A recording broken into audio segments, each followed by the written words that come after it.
Banks are doing okay. Real estate, if you look at the laggards out there, utilities, healthcare, consumer staples for the year. And again, today, it's all the defensive sectors that are sitting out there as laggards here. The leaderboard is mostly tech. It's semiconductors. We mentioned that Barclays upgrade there. So AMD, Qualcomm, Seagate getting an upgrade. SWK, Skyworks has been on fire. My heavens, that's probably the highest level since August or September, 106 there for Skyworks.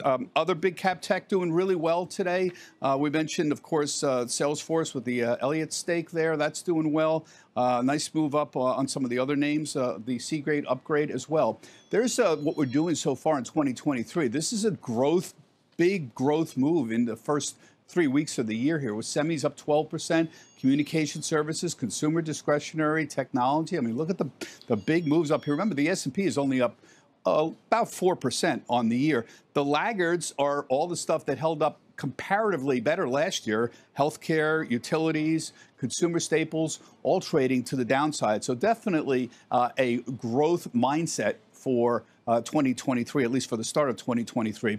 Meantime, this is the 30th anniversary of the ETF revolution. 30 years ago this week, the SPDR launched, SPY as we like to call it now.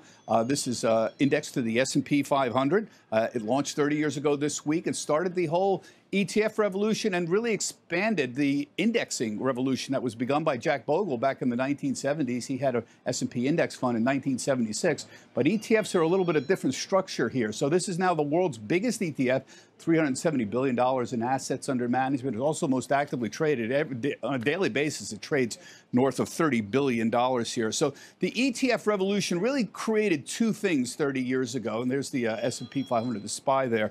Number one, it created passive indexing, it popularized passive indexing over active management. This had already been going on for a number of years before, but it put it in a very easy wrapper. ETFs had a number of advantages over mutual funds, Carl, and the important thing, of course, easy to trade intraday, lower cost than mutual funds, and, of course, a better tax structure than mutual funds. So we'll have Rory Tobin on, who runs the State Street ETF business for us on Halftime Report, to talk about the index revolution and the ETF business and the growth of ETFs. Carl, back to you.